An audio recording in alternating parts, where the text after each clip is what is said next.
Hesi maita mutenda. Maita mutenda pari kudiko pa Joseph. How is Josie?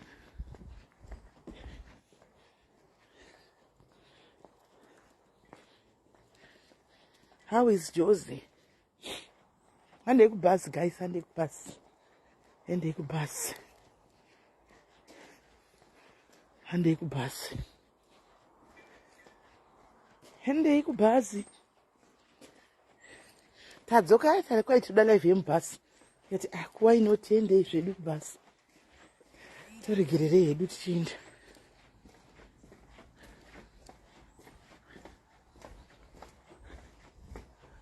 Handei hedu bhazi.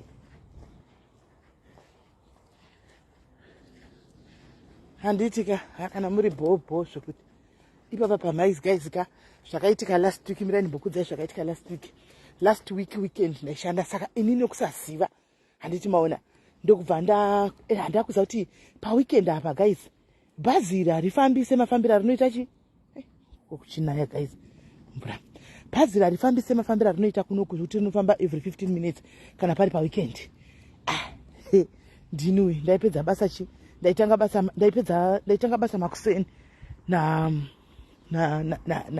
8 ndatomuka pai ndatozvidza kuti 7 o'clock kazhinji kachona ndi ndatoya pabus stop panapa bhazi rofamba ro after 15 minutes ndatoya pabus stop ndatozvimirigwa ini mai mwana ndigoti 7 yese ndakamira ipapo mini miraunzezve ndigoti 7 yese ndakamira ikoko apa ndikunoti takutoenda kuna 8 mai mwana bhazi harina kuuya zviri kufamba sei bhazi harisi kuuya chichi kuitika 20 minutes dhagu mai mwana bhazi kana kuuya 30 minutes dhagu bhazi kana kuuya apa hanangu yamira maoko manje 45 minutes dhagu ndikati chichikuitika mubva ndafonera mwe mukomana wekubasa kwedu ndichenda nevakomana chete ndobva ndafonera mukomana wekubasa kwedu ndobva ndati mukuru ndobva ndati ndangu ndamira ini panapa hakuna transport hanimaona akabva afa nekusekawo laki ndobva ati today it's a weekend ndikati saka zvikanzi bhazi harifambi semafambiro arinoita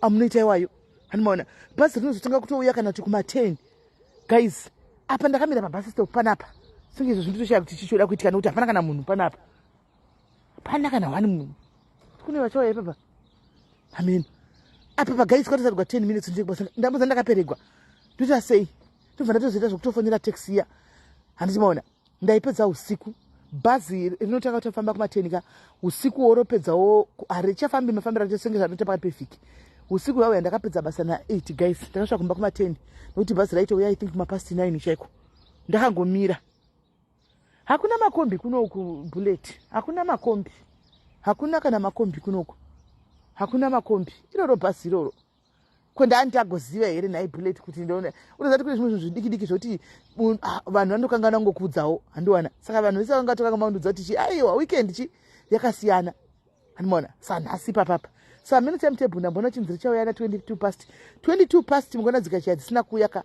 tatodzva taakutotsvaga private taxi totoinda because zvacho zvakangooma so katione kuti apa varonyora kuti kudini apa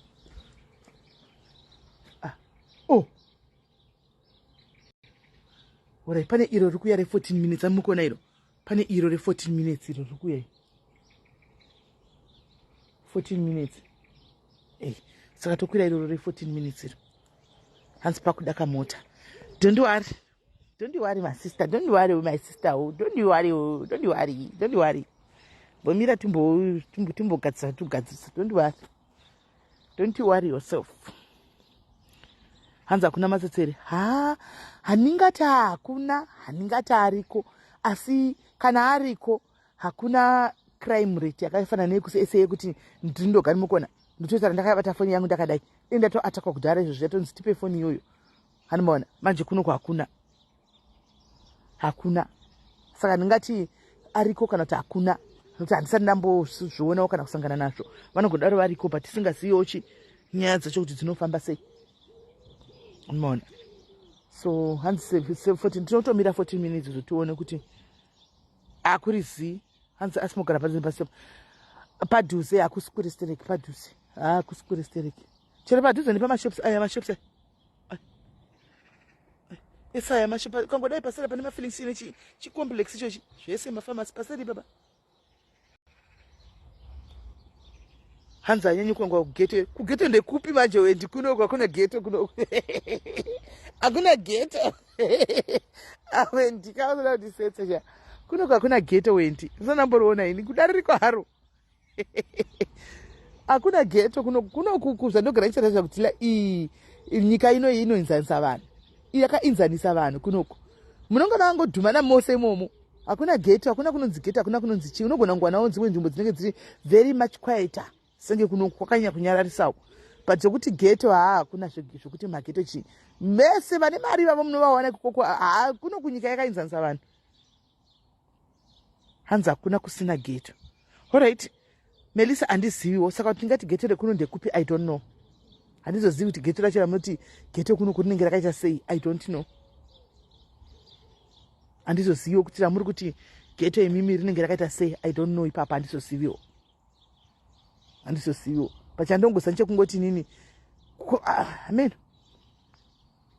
hanzi kunana Liverpool hakuna geto here ina handitozivira chekuti handizivi pamwe muchiti geto mimi muchitarisira chii guys kuti ndiyanza understanda chamuri kuti geto chii chamuri kuti geto imimi chii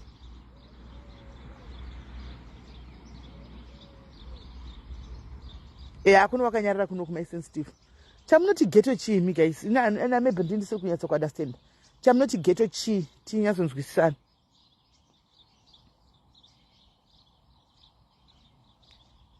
chamuri kuti geto chii hanzi kana makagara nguva muchaziva nzvimbo dzakawanda ndopamuchaona geto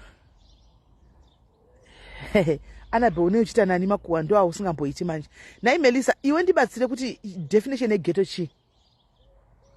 yegeto chii ndinyatsokuwisisa definition yegeto chii because ndombotendera nzvimbo dzakawanda semunada kuziva ini ndombotendera nevamwe vanhu vane ndinavo kunoko ndombotendera nemasisters ari kunoko kwanzi kugeto kune magroove ndatotadza kupindura geto kune magroove manje kuno kwacho kwese kuzhinji uni wakangodai guruvu racho amen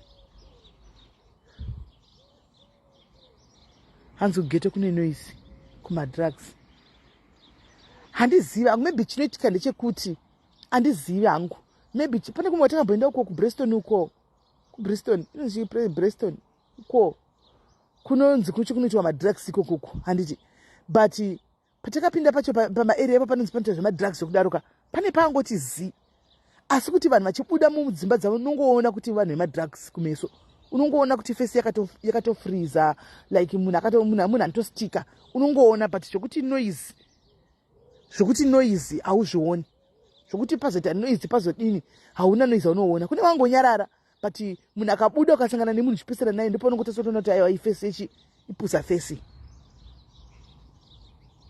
mona so handizozivi zvenoise hakuna zvenoise kuti kwai unganzi kwazoita noise kwazodini amen maybe kune dzimwe nzvimbo amen pamuchazozivawo nekufamba kwenguva kwacho kune kugeto kwacho kune noise ikoko asi handisandanyatsokuziva ndekupi handisivi noise yacho inonga chiitira kupi guys noti one thing that I've seen kuno kuvanhu vanongogara mudzimba dzavo people they stay mudzimba dzavo they mind their own business saka geto racho iroro noise yacho vanonga chidziritira kupi vanenge vachidziitira kupi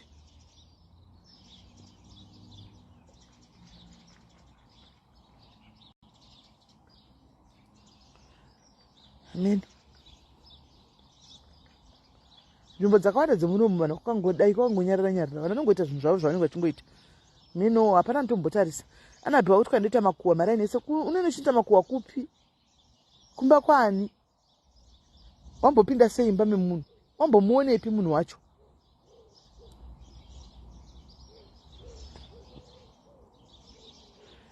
I think so kwanzi zvegeto rinowakaona naAmerica I think so kuno kwamene maybe zviriko I don't know pamwe zviriko ndinisingaziviwo amen pamwe zviriko samwe handisati ndazviona hangu sofa handisati ndazviona pamwe zviriko inini hangu pese zvangu handisati ndazviona ndinganyepa handidi kunyepa sandazviona.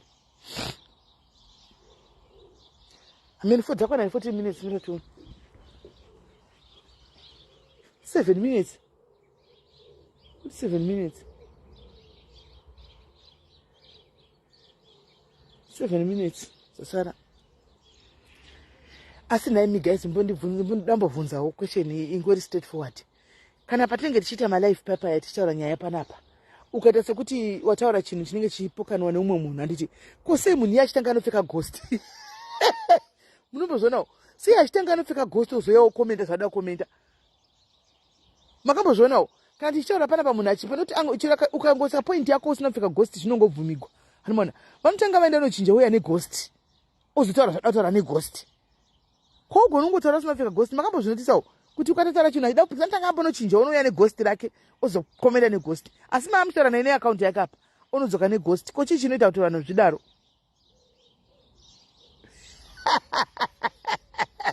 Saka ghost ari block here Anabel. Ghost ari block here. Ghost riba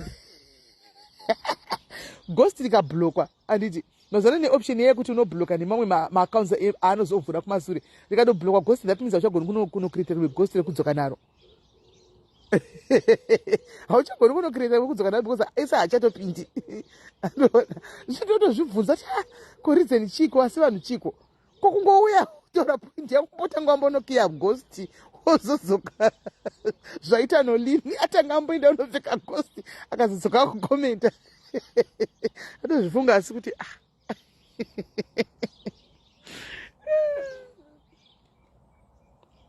anzi kuno kunenye ndezvandiri kutaura kei saka zvegeta ndosaka ndati nini zvegeta handisi kuzvizwisisa zvavari kutaura because chandakaona so far people they are just indoors, they do their own things, they mind their own shit vari mudzimba mavo. Saka kuti uzoona kuti kugeto ndokupi kana maybe ndindisinyatsonzwisisa handimaona handizivi hangu handidi kuti hakuna geto tiri kwa I don't know handizivi.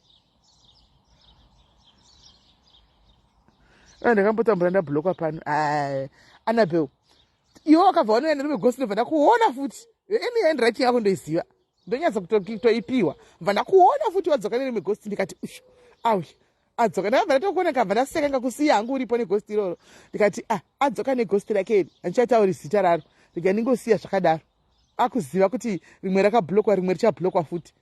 Ndakakuona pa wakabva wadzoka nerimwe ghost. Anzi munhu akafanira sei Anabel ndosakachiona kuti kazhinji kachona paipa taimboita makesi dzekuti kwai kune munhu awani kwakafira mumba handiona ndo zvinozoita papaipa kuti vanototi kubasa ukaona mumwe wako asina kuya kubasa handika asina kufona asina kutaura kuti handisi kuya kana ndanoka kana ndadii vanototanga kudodi kutore waridi kunotarisa kuti arimo here nekuti munhu anogona kutofa mukaverenga mamakesi dzekuno kumamwe makesi madocumentaries akudhara anomboverenga anomboona punoku ndichitasa paYouTube apa nekuinda kunokugula uko vanhu vachiita 14 days akafira mumba asina munhu anomuona kutoora kutoita makonye mumba arimo kufira pasofa chekuita makonye kana mubhedha ninye kuti people they mind vanenge vachingoti aripo akanyarara people they mind their own of which kaka life sakacho kakanaka kakashata because ipa pake kuti kana uchigara wega kana kuti uchigara ukafira mumba unotooreramo hapana munhu anokuona. And there are some low classes areas who hang around outside and things. Okay, asanda kuona hangu kuko ndombi endombentle asanda kuona hanzi kana munhu akafa muita sekubata maoko right what they do handiziviwo kune mamwe asi chandoziva kuno kwatogara kune WhatsApp group remazimbas ese anogara muno kune WhatsApp group saka unongopindawo WhatsApp group mune vamwe that's how you know each other. Andimaona mapinda WhatsApp group muno obviously andokaita dambudziko uchaudzawo umwe akakupinzawo mugroup ndida problem akati kana iri yerufu anobva ngononyorawo kuti mumwe wedu ari muno manonzi ningi akadi akashayikirwa kuti akashayika kana kuti whatever. Andimaona vakutotanga kutsvaga kuti votanga kutouyawo kuti ndepapi pasira we kuti ndepapi andiona from musha ndaka kunoku ndisingaziviwo kumwe kuti vanoita sei but kunoku ndozviriko kune WhatsApp group ririko revana vekumusha waita ako basi ndandototi kuda nhasi hakuna senge mangwana ndichienda netaxi mangwana ndichienda netaxi because basi hakuna rotanga na 10 ndichitanga makuseni saka zvishandi apa mubhazi ndini apa mune munhu wani ndandoti ndiri ndoga mune munhu wani wenambasi. Morning.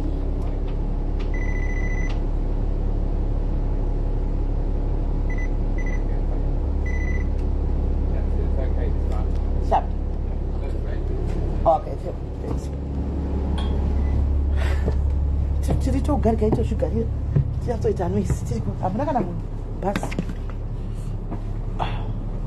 only one okay tigare zvedu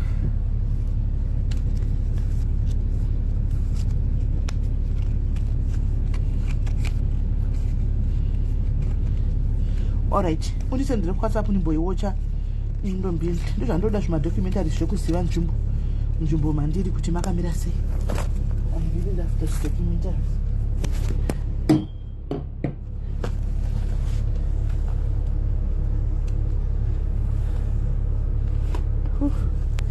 Thank you, Father. This is a picture. I'm going to bombonoka. Hi.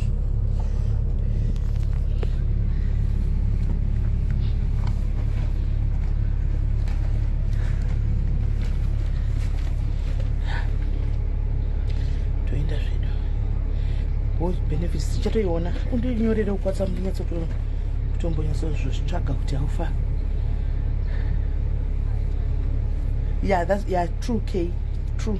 One support they support each other. My WhatsApp group, no to want to support Yakasimba with the Munatority. With the Munatority in the shape, Basangura Pay and Tuchaga Basa. You want to Mira. I want to Mira Shem, one to Mavaka Batana. I want to Mira. I liked Sarikuno, I really liked it. Shem Pandaka Pintanka, I really liked it. Dine order, never mature, never Nanungu. Yeah, I really liked it though. Mona na zvakawanda wanda ndiri ma updates zviri kungoyo muna ndinga ne problem yake nechichichi things like that. And mona ewa it's true K, they support each other. Hanzi makati joina luku iri handina ini handiko kuluku ini handi luku masi mapage pa Facebook era igroup iri ona ti inigiri kubhazi akamire rofamba ne timetable zve Annabelle. But so far, I'm going to timetable, my sister. Look, I see group got the page. And she number general looking. I don't know that you could have some good say Milima Chai. You could have some I were Namaku. I quit to say, I quit to Maku, I quit to say.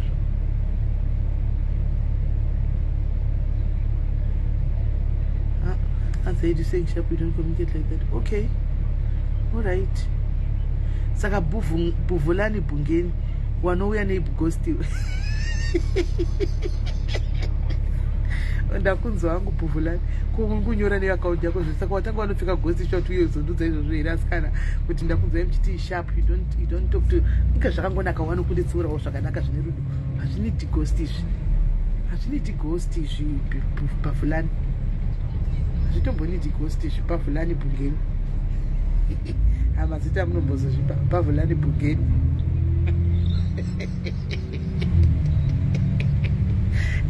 Pavulani on the sense of you have made my money.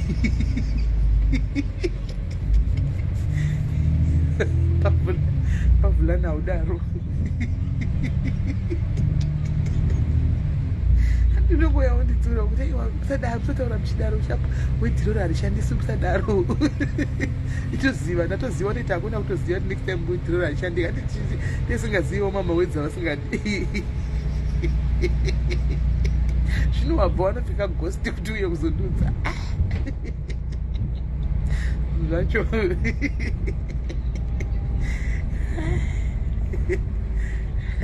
Facebook iyi zvakakomazvo. Pavulani waita hakuda seka makusena naseka zvangu.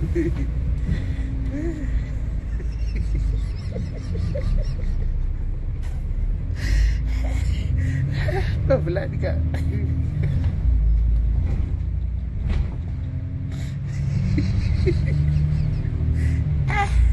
uye mbono guys.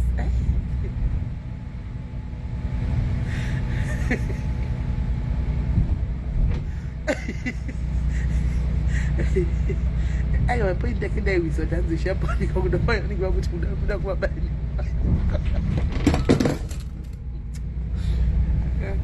Ndatosengeza kuti zvaita bhurulani washudu zvandisekesa. Akati point yake andaseka ndaseka kuti unoenda unotora ghost.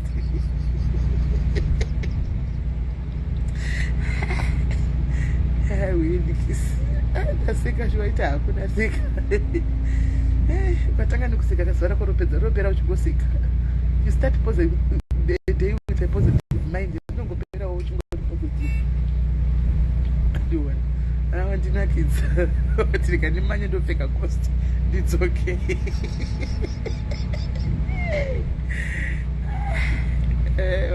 What if others? Danakwa shaka.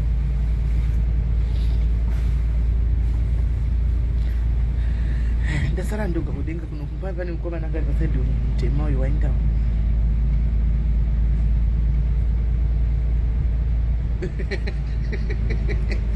Tete wangu wanaona content ndiani tete wako ndo kwani watoita vane ndogo vane vatoona content iwo tishibide zvinhu zvacho content dzonetsa idzi content dzonetsa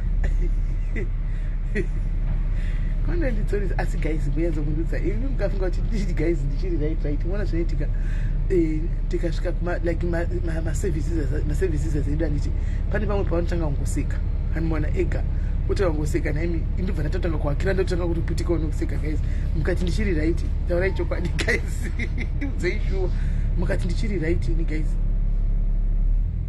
mukati ndichiri right pavanotanga ndimozati pane pavanotanga kufa kuseka vega inditodambuka unokutsira kubatsira kukutsira kuseka nekuti pasaiti kutomubatsirawo kana ndakusvika ndodzima ndagara ndozvandoita anapo ndakusvika switch off my life yangu ipanze pegedhe basa nebasa tu zvakatosiyana andozviziva ndakatozobuda pachena kavadzo chivadi nini guys I'm an influencer, I'm a blogger, this that wakati ndikati yes so kugonoita kuseri uko kunze uko ndezvangu hazvinei nepakambani and they know wakati of course that's none of our business zvinoitika kunze uko atinei nazviso so yeah.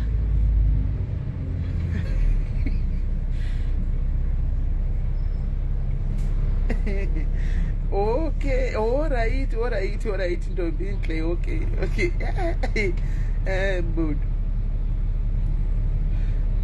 Anna kaenda ziro ndakazvibvunza nenge nai ndichiri right kana kuti ndakutopindawo panikikiri pachirongwa ichi akangotanga kutanga kudhuka nekuseka ari padizeri ndai ndibotanga ndichida kuzvisimbisa handisi kuzoseka ndopedza ndatiwo dambu nekuseka anoona pakumana ndochenda ndopedza ndoseka kuti but meo ndakutofa nokutosekawo paya kutodambuka chaiko nevidweni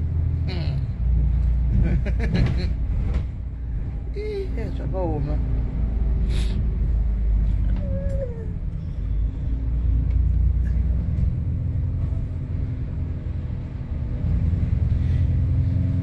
hanasi hakuna trafiki inofanwa kukurumidza kusvika bhazi just because hamuna vanhu road hakuna vana vechikoro hakuna matrafiki akawanda for the past 2 days kuri kutonhora guys kuri kunaya nhasi kutori nani 2 days kwanga kuchinaya zvisingaiti kuchitonhora zvokuti zvinoita kufamba kwai zvinoita vaunosora nopesera behavha sawo ii vasikana chete usadaro vasikana imagine ndakudzoka kuafrica ndichingodhuka kuseka guys usadaro mangwani chitaura ndoga usadaro guys vakaipa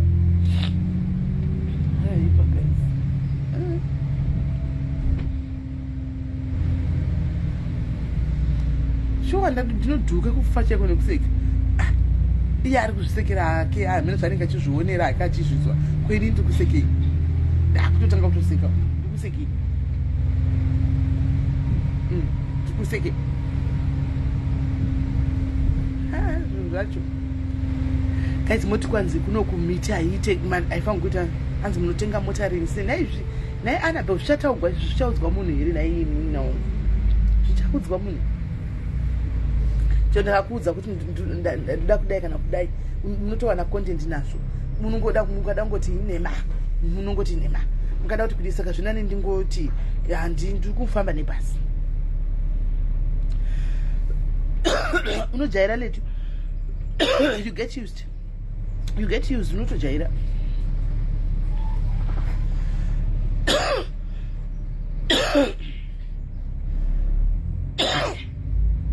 unojaira unosongomajairawo marita chida seunaro but unosongojaira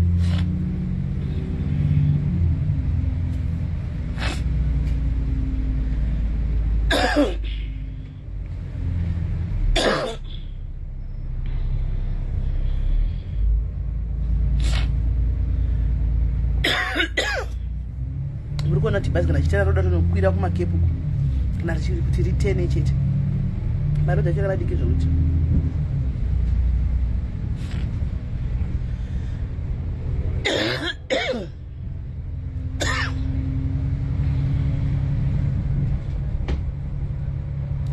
uri kuya rini kweyo Annabelle? Uri kuya rini? Akakuona kuti uri kuita wakaita zvinhu zvako zvemauyu izvi. Uri kuya rini? Mwakawana here kosi racho?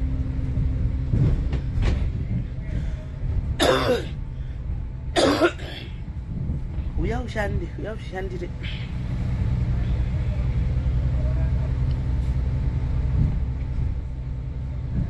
And the bus is very convenient, especially kana pari padhuze zvaro. Most parking, especially through NHS, you have to pay for parking. You have to pay the parking. Mukuku NHS, okay.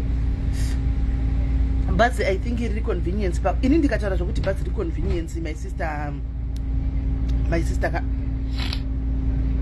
ndikataura inini kuti bhazi is very convenient kunonzi yaiwa kupiko ngangotudza kuti chiyada tudza chi hani munosa zvazviri zvagona ndimataura riri convenient zvaro basi kungoza timetable yako chete kuti riri kufamba sei riri kudai kutoita izvozvo andiona because bhazi iri 2 pound kai i2 pound i2 pound chete bhazi 2 quid anmaona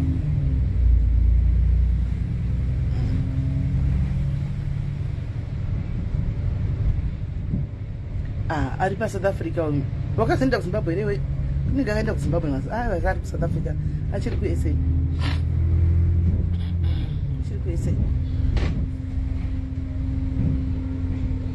asi ndizvungu zvondigwadza kuti nyaya kuZimbabwe chaiko chaiko vapresident vari kudi kungovakawo dzimba dzakadai dzekuti vanoita havo kana maflats mabhloko vanhu vongopuwa pokugarawo guys.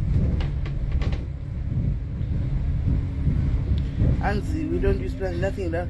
Manje kune mamwe zviri wrong. Usakangana kuti sitakabva kuAfrica kwataifamba nemotikari tichita macharity tichionekwa.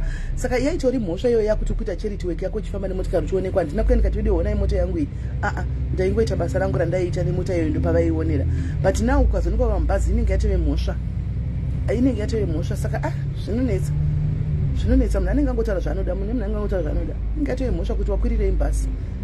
Wazodai munhu netheory dzakaunga dzipedzi saka techingoti chingomanya netheory dzako dzofamba naidzo theory unongadini naini ungazvigone ungadini chitomboshinga ine basi simene mota muchatenga kana magara zvenyu dzine street mota idzi zvinodiwa zvakawanda bvungani hazvinohwisiswa nevamwe vanhu havangazvi-understand. They will never understand. Tinoida hangu motikari kuitawo madhezi pamwe but zvinhu zvacho ngatitege kutaura unopesa zotaura zvimwe zvichiti kuita conversation nevanhu uzona zvakuenda nepamwe pasiripo zvotogwa zvofambiswa nepasi beta kungoti tingoti ndizvo chaizvo kana kuno bhazi so convenient ende cheap kakawanda kandinosiya mota ndine bhazi as long as ndisina mwana chete bhazi very convenient. Nei government kangovakirawo vanhu dzimba zvakadai kuAfrica ingopa vanhu moti kwaSabhuku muda kupwanyira zvevanhu dzimba kwaSabhuku moti zvesaka moda kuti vanhu vaite sei vanhu vanofanira kugara pai imimi government basi renyu mari dzisidzi kutambisana naunkineyo chivhayo izvozvo achitenga mazimota akawanda imari iyayi mari iyayi yakwanisa kutenga block of flat guys kana kuvaka block of flat yakwanisa kuaccommodate kana vanhu 200 hanimaona vanhu 200 or 300 vaikwanisa kutoaccommodate nemari idzodzo. Akure chinhambo mbecha inguva yako izvozvo chiripo tosvika ona mota dziri kutenga dzinovaka ziflat guys zibloko rinotogariswa kana vanhu 200 vopuwa kana ma2 bedroom ari maflats kungoti munhu wese awane pekugara toona kuti Zimbabwe takarehwa neyakafa chokwadi takarehwa neyakafa tichasvika rini chingombeya kune dzimwe nyika naini tinosvika rini chingombeya kune dzimwe nyika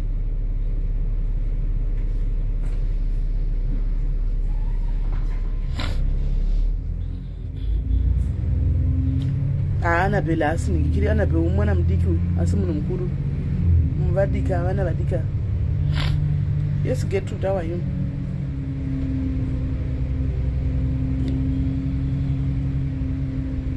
zvakaoma. Iwe Anabel kana wazouya undibati, kana wazopinda kunoku undibati. Undibati shamwari kana wapinda muna.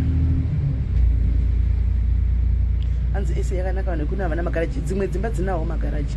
Dzimwe hadzina, dzimwe dzinawo. I think hakuna magaraji just because hakuna crime yacho yekuti vanobigwa motikari.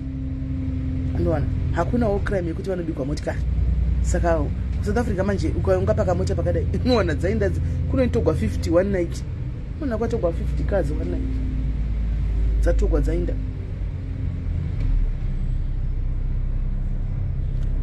My line ndizvo tandikutaura. Kana achida kuitira even kuti arida kuita community just kungo kuvaka block land yakazara kuZimbabwe. Kuvaka block chechero votora vanhu vovakanda ikoko kuti alright vanhu mumwe nemwe so that munhu accommodation for all. Accommodation for all. Zimbabwe tine mari zvose sacho tine mari tine land. What's stopping them from doing that for people? What's stopping them from doing that for people? Kumboisawo vanhu kumberi. Kumbo just to put your people in front. Vombomira kungotla ivo vachingove selfish ivo vomboisawo vanhu kumberi. Zvogwadza moti. Handizivi Muslim tichekari kwera handisiva nenguva ndisinambozvara naye. This Brighton, how are you?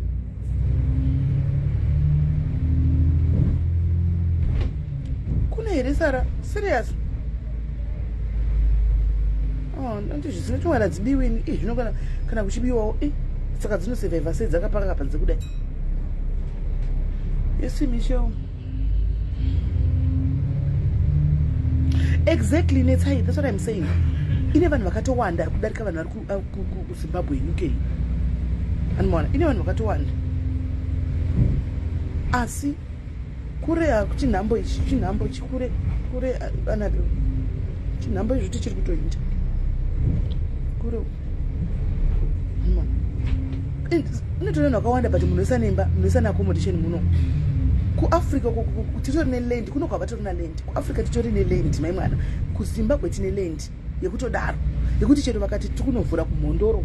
Tikunovhura mhondoro tichipa vanhu land for free kugara. Vanhu vanoda. As long as vapuwa pekugara. Kuna mushonga mahospital. But vachita ndichamboya nchiitira live iyoyo. Mina ndigoya njimboita timbonyatsokuonesana. Zvobetserei. Mishonga hakuna, magloves hakuna, machira pamubhedha hakuna chiriko, mahospital anozwi mabuilding chechewo aora ngachawira vagwere. Anmona. Ngachawira vagwere.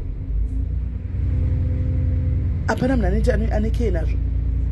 aneke nazvo kuti ndikati tirenekeri titi hapana but munovhairirwa kuchitengerwa mota vanhu vachitengwa motikari vaitei vapenda nyoka vanotengwa mota ndedzei vanoappreciata tukwanzi ndeve zanu kuti chadi. It's not about zanu, it's not about CCC, it's about doing what is right for people.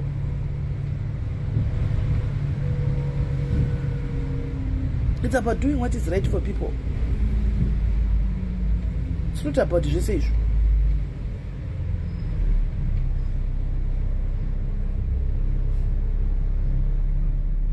Ndizvo zvanoku zvakazosiyayo ipapo pacho Smith yemurungu atakati munoona dzungu ratakaita kamaZimbabwe ka tine dzungu tingaseka vamwe chiseka notanzi tine dzungu tese tine dzungu.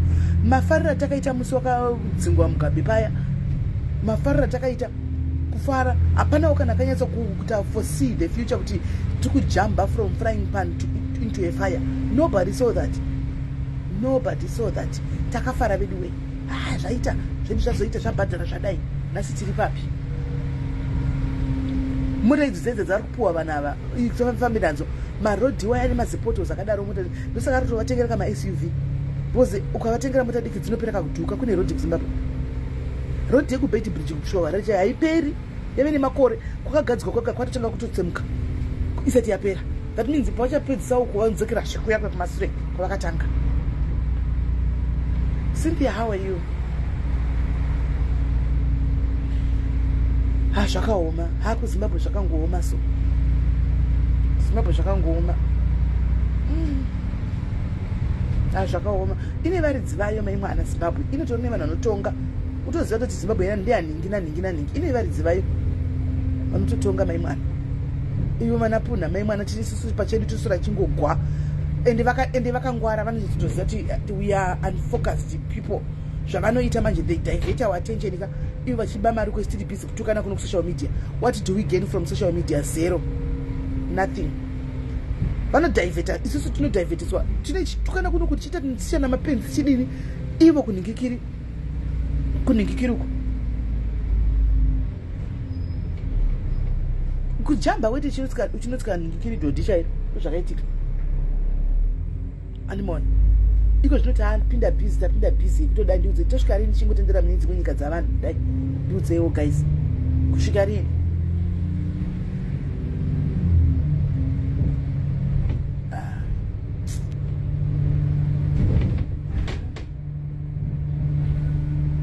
isusu kuti tibatsane titi tingati chinhu chimwe chete hatigoni techingotukana kutsvagirana makuhwa ndo zvatogona. Nyika iri kungoondomoka iri kungoparara every day, you know. Tiri kudhivairigwa nemari dzedu, imari yedu yaya dzinotenga mota idzi, imari yenyika, imari yenyika inoitenga motikari dzimuhospital musina mushonga. Great man cheche kumbirawo wheelchair zvayo. Saka munhu tsafa utakazoena janu zano kuti awane mabenefits kana ndimiwo guys, kana ndimiwo tose pautanda nanojoina zano kuti tikupuwa nawo mabenefits. That's not correct guys. It's not about any party, it's about what is doing right as a country. Senyika muno munyika muno mandifunga kuti vanomboita zvokuti vanovhotera patipi vanodini handichimaona. No, it's about just doing zvinhu zvingori right kuti nyika yavo ive stable chete. Ko kwedu tiri kuita chii? What are we doing kuti nyika yedu ite stable? Yes, Clara zvoti sei? Hapana, pange pangoita mkoto wemari chete, same people yavo ndivanongena unobai pavo. Paita mkoto wemari, same people are going there to loot. Imi mchingo isusu chedu chete kungotukana, kungotsvaga data rikuya kuzongokwavhurana chete. Come on guys, it's high time we change our narrative. Serious, it's high time we change our narrative. Sure, kungo zuka ito zati yananga ne tumasororo twanopa vanhu tumati ma Facebook tuchidini andika. Let's use social media actually right to speak. Isede kuti tukane kutsvaga makuhwa nekutaurana nyaya dzisipo kufremerana nhema kuti mwavengwe nevanhu mwatukwe nevanhu tichitsvagirana nhema nemasocial izvi zvanotoita kutobatana chinoita chimwe chete kuti we speak with one voice. So the social media any power so that we don't get diverted, they don't get to shift our attention, which is very important. But no, we can't. Let's change. Oh, thank you Bianca your way. Thank you thank you Wena. We can't. Tichava live yacho nasi maneru guys. Nasi nema nasi pepeza usiku mangwana sandi mangwana. Thank you Nema 250. Thank you Bianca your way. Thank you Kan Bianca. Thank you. Tichava ne live yacho tizotadizva yo mangwana guys. Timbonyatsa kuonza kuti kuitei. Tine voice tikabatana, but now focus yedu, priority yedu yakachinja. We are too invested mumakuwa, tiri too invested mumakuwa, tiri too invested munyaya dzevanhu. Hanimaona tisingatipi anything, tisingatibatsirise nyika. Chero wakabuda munyika yemba tune hama dzako dziriko, and at one point unoda kudzokera kumusha. Hanimaona unoda kudzokera kumusha, tinodzokera musha kuchona sei kana zvakadai so. Tine voice noise dzatinoita pasocial media. Muzoti Zimbabwe tine noise isingaiti, tozikamwa nedzimwe nyika kuti we are rubbish. Tine noise isingaiti. Imagine guys converting all that noise and putting it into one voice. Nekuti we have had enough taneta. Chichinoitika. Imagine chichinoitika.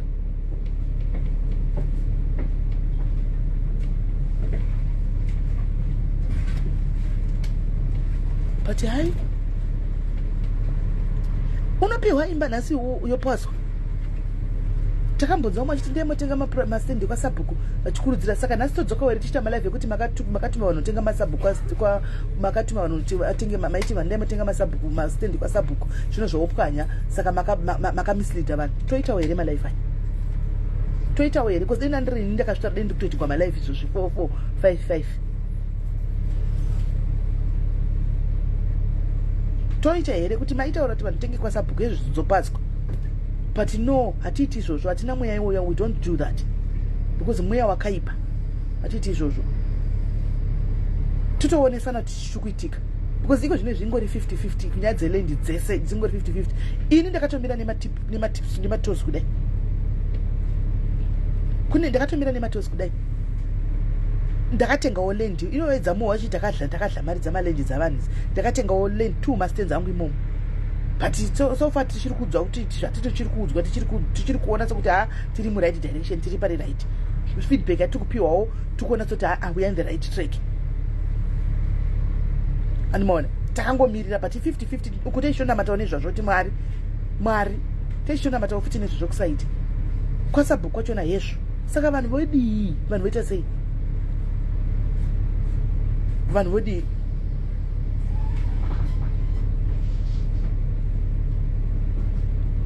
hai inini ndichauya ninye yacho mangwana chaitinyasoita kuigarira pasi ishi titaure beta ini zviri naniko zvino hangu kwa ndichibhaniwa kupinda muzimbabwe asi ndichimira hangu pachokwadi chaiko zvina ndichibhaniwa kupinda munyika mangu momo mandakazvarirwa asi ndakazvimirira pachokwadi it's high time now tichifamba nekuti zvemakuhwa evanhu hazvina zvazvinondipa nyaya dzavanhu hadzina kana zvazvinondipa kutuka vanhu kana kudini kungovatuka nhasi asi life yakaimbofika yakasitopa kufamba nekuti kwai munhu azokwazotukwa namene zvindani kuita zvinhu zvinobatsira kuti ramangwana revana vedu ridini riitewo zviri nani zvinenge zvitori beta because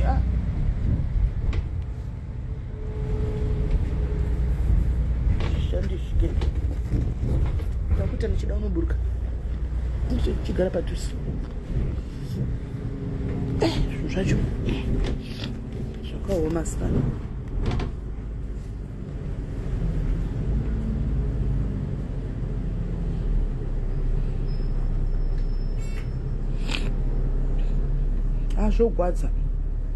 zvogwadza guys hatidi kunyeperana zvorwadza